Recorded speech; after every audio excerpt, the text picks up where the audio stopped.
普京恼火，下令发动8月最大空袭。ISW 最新解读：俄罗斯目标是控制所有前苏联国家。俄油厂连环爆炸，普京没油烧了。乌军击毁俄军2座前线巨型弹药库和托克马克后勤交通线，彻底改变红军村战局走向。图95飞抵日本海，展开6小时巡航。俄罗斯四面危机降临，日本加强和乌克兰、土耳其合作。韩国与乌签署恢复港口基础设施协议。纳西莫夫海军上将号进行首度海测。AI 版 F16 进入第2阶段。精彩资讯马上开始。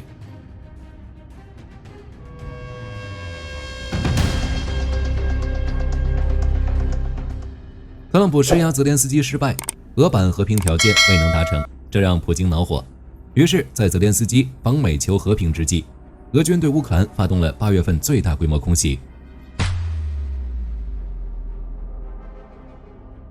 路透社援引乌空军的报道，19日深夜，俄军发射5枚伊斯坎德 M 弹道导弹、5枚 KH-101巡航导弹以及230架无人机，从俄罗斯各地打向乌克兰，规模之大为8月之最。据初步数据显示，尽管经过乌防空部队的顽强拦截了6枚导弹和230架无人机，但仍被命中16处地点，其中又以乌东的波尔塔瓦地区损失最为惨重。该地区直接遭到了俄军近40架无人机和数枚巡航导弹袭击，当地的克列缅丘格炼油厂和卢布尼天然气设施被击中，随即燃起大火，超过1500名用户断电。由于此时正处泽连斯基协同欧洲领袖与特朗普峰会时期，因此克列缅丘格市长马列茨基批评普京无意达成和平，称全世界再一次目睹普京无意和平，他要的是摧毁乌克兰。而早些时候，俄军导弹和无人机还击中了苏梅的大学和哈尔科夫的居民楼，造成数十人伤亡。就是这样残酷的现实，到了拉夫罗夫嘴里，却是克里米亚和顿巴斯都不是俄罗斯的目标，俄罗斯只想保护俄罗斯人，这真是太搞笑了。不是目标，那你们会撤军吗？就连战争研究所都解读说，俄军在乌克兰的目标是在政治上控制整个乌克兰。据战争研究所8月19日的报道，俄罗斯之所以在2022年对乌克兰发动全面入侵，主要是因为其他手段未能成功控制乌克兰。报道称，俄罗斯长期以来一直试图通过持续的认知战来控制前苏联国家，但乌克兰2004年的橙色革命直接威胁到了俄罗斯对乌克兰的有效控制。虽然克里姆林宫紧急发动认知战、舆论战，试图挽回损失，但效果并不明显。再加上2014年欧洲独立革命赶走了乌克兰亲俄总统亚努科维奇，于是普京加快了破坏乌克兰主权的行动，不仅直接非法吞并了克里米亚，还开始大力支持乌东的分离主义势力，如普京企图迫使乌克兰承认俄罗斯建立的顿涅茨克人民共和国和卢甘斯克人民共和国，以便通过这2州直接影响和控制整个乌克兰。但就在这时，乌克兰觉醒了，发出了奋起反抗的声音，并付诸行动。俄罗斯最终在未能将乌克兰重新置于俄罗斯控制之下后，于2022年发动了对乌克兰的全面入侵。这也是为什么普京长期以来一直否认乌克兰主权，并声称乌克兰一直属于俄罗斯民族的原因。现在这场控制乌克兰行动来到了高潮，究竟是成功还是失败，让我们拭目以待。俄罗斯除了想控制乌克兰外，其同样试图对包括北约国家在内的其他前苏联国家进行内部政治影响，一有机会就会否认他们的主权，进而为其独立自治创造条件。然后俄罗斯官员就会设定各种信息，如通过否认苏联解体的合法性来证明对包括北约成员国立陶宛、拉脱维亚和爱沙尼亚在内的前苏联国家进行入侵，施加控制是合理的。别觉得这是危言耸听，之前俄罗斯不就通过起诉爱沙尼亚反前苏联卡林解放者纪念碑进行了一系列的网络攻击，这明显是一种干涉他国内政的行为。俄罗斯正在模糊其余波罗的海国家乃至其他前苏联国家的边界。目前俄罗斯控制最成功的国家，一个是白俄罗斯，一个格鲁吉亚，其在这2国都开展了混合行动，并选出了忠于克里姆林宫的亲俄政府，尤其是白俄正一步一步被消除独立的表象。回到战场上，俄罗斯空袭过后，乌军紧接着进行了对等空袭，打向俄罗斯及其前线各地。综合战争研究所、路透社等媒体消息，乌军发射了近100架无人机打向俄罗斯各地，包括莫斯科、伏尔加格勒等多个地区遇袭。如伏尔加格勒的卢克炼油厂因袭击损坏了3座蒸馏装置，目前不得不停产；又或是俄罗斯塞兹兰的炼油厂再度遇袭爆炸，详细损失有待确认。不过自8月以来，乌克兰就频繁袭击俄罗斯能源系统，已经导致俄罗斯新库比雪夫斯克、萨拉托夫和伏尔加格勒的卢克炼油厂先后关闭。俄罗斯最大炼油厂之一的梁赞炼油厂也被迫暂停了一半产能。据悉，这些炼油厂的总产能占了俄罗斯实际炼油产量的11%以上。他们的停产导致包括莫斯科在内地区汽油价格飙升，突破了新的纪录，日报价分别上涨1.33%和2.2%。再加上德鲁日巴输油管又被乌军截断等原因，直接让俄罗斯的能源总收入出现了下降趋势。这在很大程度上已经影响了俄罗斯的战争资源。此时此刻，火力军就想问普京一句：你还有油可以烧吗？火力军估计，在俄乌没有真正停火之前，类似的打击还会不断重演。除打击能源设施外，乌军还打击了俄军的弹药库和交通补给线。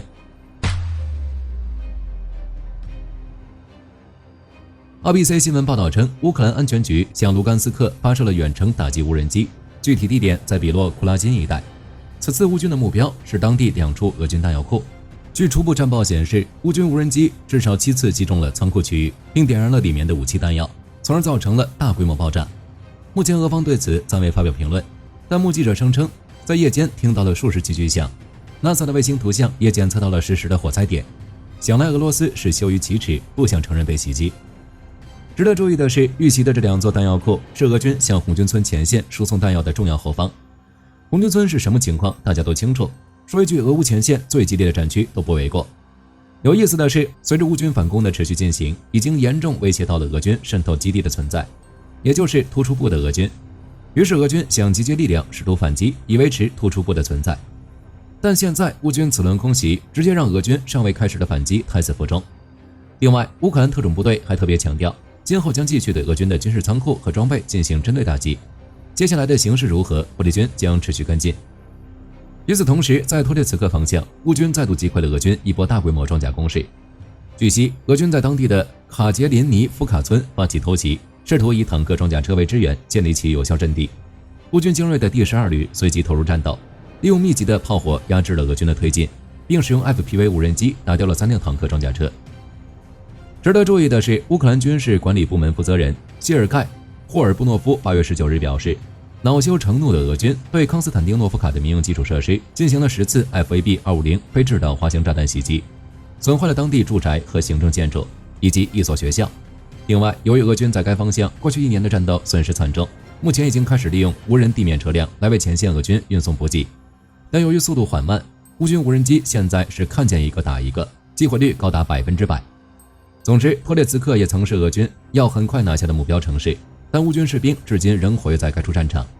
南部战场已经成为红军村之后第2大关注点了，乌军在这里着重打击了俄军的后勤设施和交通线路。据诺尔报告报道，8月19日，乌军向托克马克发射了大量无人机，目标直指乌罗扎伊内和托克马克之间的俄军补给线。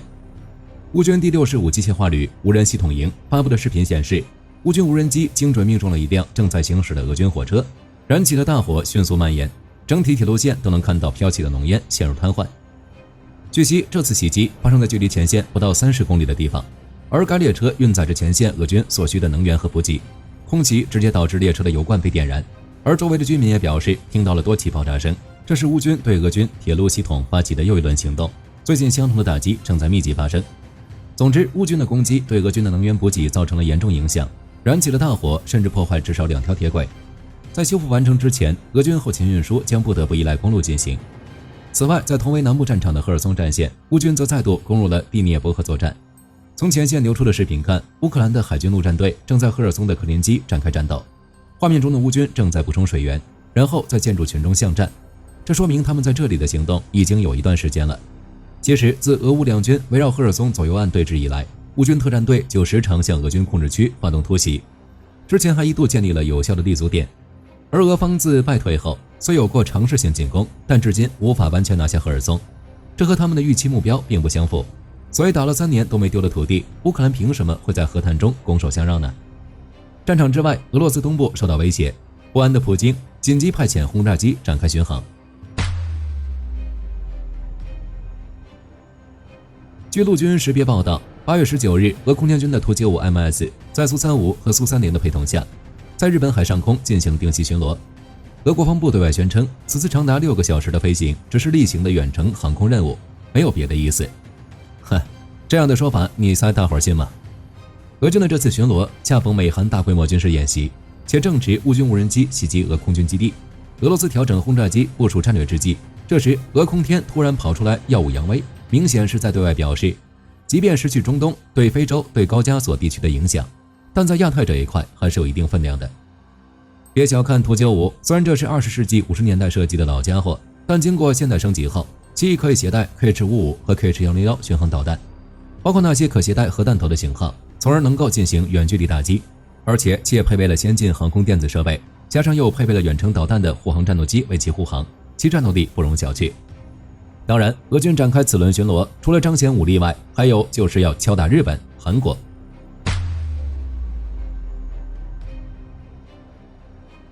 据防务部落8月18日援引日本外务省消息称，莫斯科于7月28日发布公告，告知东京将于8月1日至9月1日在色丹岛以北海域举行演习。公告中还包含演习期间的航行警告。对此，日本当然不愿意，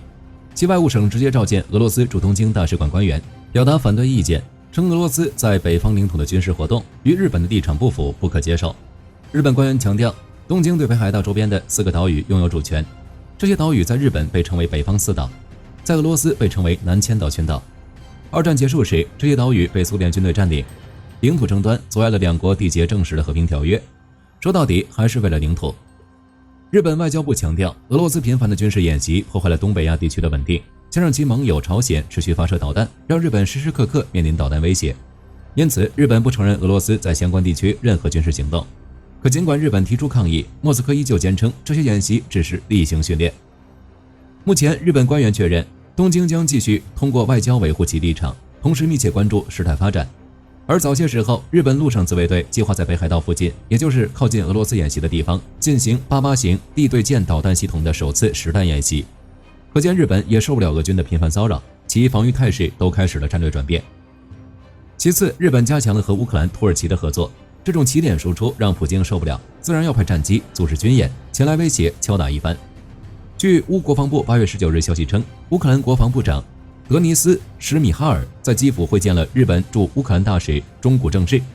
双方讨论并同意在多个战略领域扩大双边合作。什米哈尔强调称，乌克兰对旨在拯救生命和加强和平的创新和技术交流持开放态度。紧接着，据日本共同社报道，日本防卫大臣中谷元还将与土耳其国防部长居莱尔会面，这将是日本防卫大臣首次访问土耳其。同时，这说明日本和土耳其政府已进入协调阶段。报道称，中谷元会见居莱尔时，将讨论防务装备和技术合作，就地区事务交换意见，并推动日本自卫队与土耳其军队之间的交流。除此之外，中谷元还计划访问土耳其航空航天工业公司、土耳其海军造船厂以及生产无人机的防卫相关企业，并表示有意参观实际生产现场。报道称，因向乌克兰提供攻击型无人机等原因，土耳其防卫产业发展备受关注。日本正计划向陆海空自卫队部署大量无人机，并正在考虑引进土耳其制造的无人机。最后，乌克兰海港管理局8月19日宣布，韩国和乌克兰签署了联合重建港口基础设施协议，旨在恢复乌克兰的港口基础设施。声明称，该议定书是在乌克兰社区和领土发展部与韩国海洋水产部谅解备忘录框架内举行的工作会议上正式确定的。双方就乌克兰港口可持续发展的战略方向进行了讨论。韩国收到了关于乌克兰港口设施重建总体规划和可行性研究的详细报告，其内容强调了3个优先领域，即恢复港口基础设施、乌克兰专业船队的现代化以及引入现代电子管理系统。该计划的实施将支持乌克兰海运业，促进其融入欧洲运输链，加强该国作为黑海地区重要交通枢纽的地位。总的来看，日本和韩国进一步加深了与欧洲、北约的联系。这么一为，俄罗斯算不算已完全落入了北约的包围圈？这或许才是普京派图95出击的原因，他也害怕呀。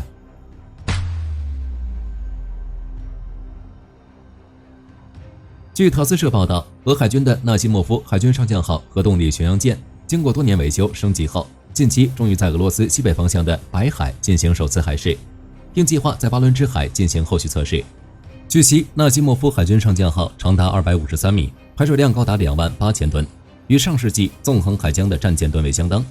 该舰安装2组核反应堆，理论上航程为无限，可轻易于全球海域执行任务。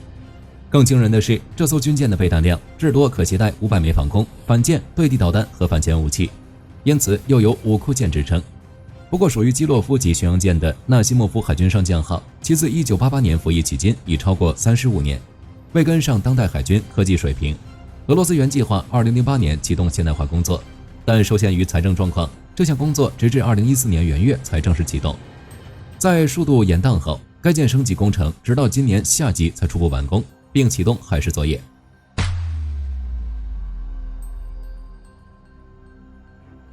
美国海军现在的主力是 FA-18EF， 是 F-35BC。相较之下，作为垂直起降舰载机始祖的 AV-8B 机队显得高龄。事实上，该机确定将在2年后全面退役，之后由超级大黄蜂正式接班。而近期，美军陆战队将一架身经百战、飞行时数高达8900小时的 AV-8B 正式送进美国中部的飞行博物馆，成为最新馆藏。据悉，这是一架前美军陆战队的 AV-8B 加海猎鹰舰载战斗机。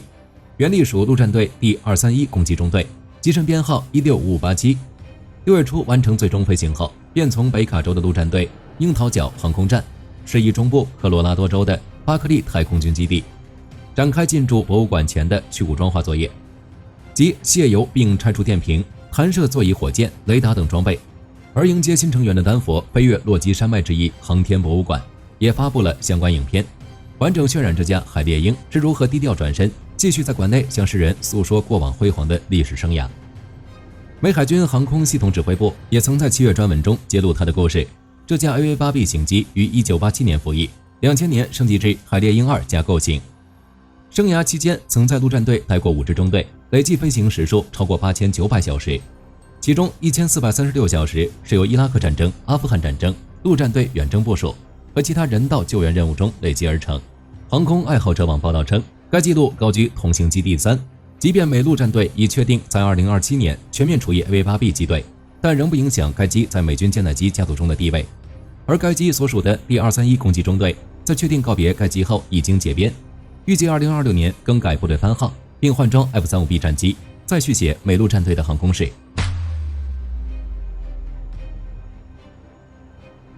DAPIA 近日低调在美国国防部官网上公开了一份价值1130万美元合约，内容是 AI 版 F-16将进入到第2阶段，美军正试图研发一套可将现役机队全部变成 AI 操控的完整系统。据悉 ，DAPIA 自2019年开始便启动了名为“空战革新”的计划，目标是开发出 AI 战机操驾系统，以操纵未来庞大的无人机队，尤其是将伴飞 NGAD 的协同作战机无人系统，提供不输于有人战机的飞行与作战能力。之所以选定 F-16，是因为其现役数量最多，是该计划最佳的测试平台。改装 AI 飞行系统的 F-16代号为 X-62A， 继2023年完成模拟器飞行战斗，打败美国空军飞行员后，2024年4月 ，DAPIA 也首度证实 X-62A 成功进行空中战斗实战测试，为持续发展 ACE 计划奠定了基础。此外 ，DAPIA 还另外开启了名为人工智能强化计划，但相较于 ACE，DAPIA 对 AIR 计划进展相对低调。最新消息，也就是刚才提到的这份与阿斯提亚签署的价值1130万美元合约。合约规定将由阿斯提亚公司进行 AIR 第2阶段开发工作，这说明 AIR 第1阶段成果已悄悄通过 DAPIA 评估，且获得资金进行下一阶段。DAPIA 表示 ，AIR 系统将全数使用现有的感测和电子系统，并还将开发出一套算法，让 AI 能够像人类飞行员一样，在面对动态、复杂且充满不确定性状态下，也能够迅速做出合理的战术决策与行动。好了，本期节目到这里就结束了。大家认为俄罗斯是否真的有意和谈？欢迎在评论区留言讨论。我是火力军，下期再见。好的，各位观众，今天给大家推荐一款 T 恤，不仅超有态度，还堪称性价比之王。首先，它超级轻，拿在手上轻飘飘，穿上身更是零负担，舒服到让你忘了它的存在。其次，面料剧透气，就像会呼吸一样，就算在外面跑1天，也能保持干爽，彻底告别黏腻感。最关键的是，价格真的让我惊掉下巴，仅需很少的钱，你就能拥有这份清爽。质量和舒适度绝对远超这个价位，闭着眼入都不亏，多买几件换着穿也毫无压力。链接已经给你们上了，这种宝藏 T 恤手慢无，赶紧去抢。